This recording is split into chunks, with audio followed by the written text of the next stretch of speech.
Hello बच्चों। चलिए प्रश्न को समझते हैं। एक रेडियो एक्टिव नमूने में दो भिन्न जातियां हैं जिनमें प्रारंभ में परमाणुओं की संख्या समान है। एक उपजाति की माध्य आयु T है तथा दूसरी की 5T है। दोनों के विघटित उत्पाद स्थायी हैं। रेडियो एक्टिव नाविकों की कुल संख्या तथा समय के बीच आलेख आगे दिया गया है। इनमें से कौन सा चित्र इस आलेख को सबसे अच्छा प्रदर्शित करता है? हमें बताना है कि कौन सा आलेख सबसे अच्छा प्रदर्शित करता है। मुख्य अवधारणा में हम देख सकते हैं कि रदरफोर्ड और सोडी के अनुसार किसी रेडियोएक्टिव पदार्थ की क्षय को हम इस प्रकार से प्रदर्शित कर सकते हैं। माना कि किसी टी पर शेष बचे नाभिकों की संख्या n बराबर होती है n नॉट, जो कि प्रारंभ में परमाणु की संख्या थी, और ये होता है e की घात माइनस लेमडा टी, जहाँ लेमडा क्षय नियतांक है उस रेडियोएक्टिव पदार्थ का, तथा टी n नॉट टी बराबर 0 या प्रारंभ में परमाणुओं की संख्या तथा n टी समय पर परमाणुओं की संख्या है। और इसे हम देख सकते हैं कि माध्य आयु होती है कि जब तक कि परमाणु रेडियोएक्टिव पदार्थ सक्रिय होता है उसे माध्य आयु कहते हैं, और माध्य आयु को प्रदर्शित करते हैं टॉ से, और जो कि होती है 1/λ के बराबर। तो इससे हम लिख सकते हैं n बराबर n नॉट e की घात माइनस टी बटा टॉ।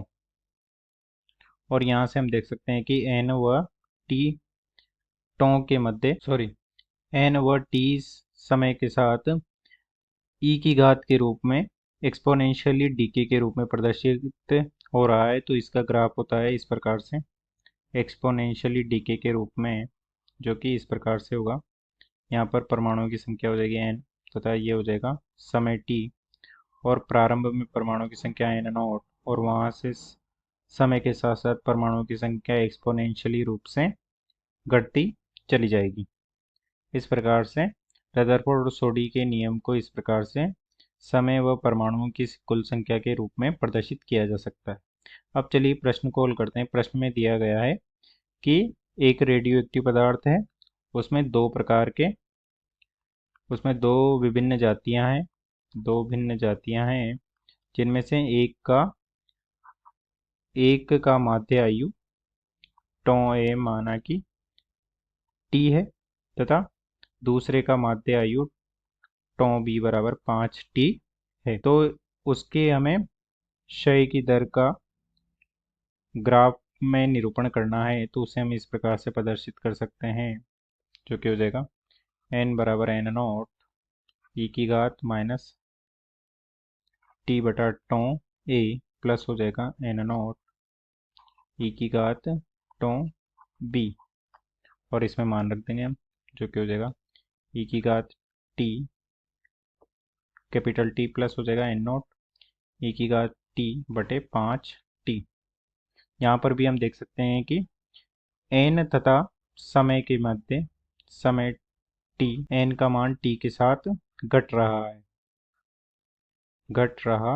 है, और वो भी एक्सपोनेंशियली रूप से घट रहा है। तो जिस प्रकार से रदरफोर्ड और सोडी के अनुसार हमें ग्राफ प्राप्त हुआ था, उसी प्रकार से इस रेडियोएक्टिव पदार्थ के साथ भी समान ग्राफ हमें प्राप्त होगा एक्सपोनेंशियली डीके के रूप में। इस प्रकार से जहाँ पे प्रारंभ में दोनों प्रजातियों के परमाणु की संख्या n नॉट हमें दी गई है, और इस प्रकार से समय के साथ डिके करता हुआ हमें ग्राफ प्राप्त होगा। अतः दिए गए प्रश्न को हमने हल कर दिया है, तथा दिए गए प्रश्न का विकल्प डी सही विकल्प होगा, जो कि समय के साथ परमाणु की संख्या को घटते हुए रूप में प्रदर्शित कर रहा है। अतः दिए गए प्रश्न को हमने हल कर दिया है। आशा करते हैं आपको समझ में आया होगा। धन्यवाद।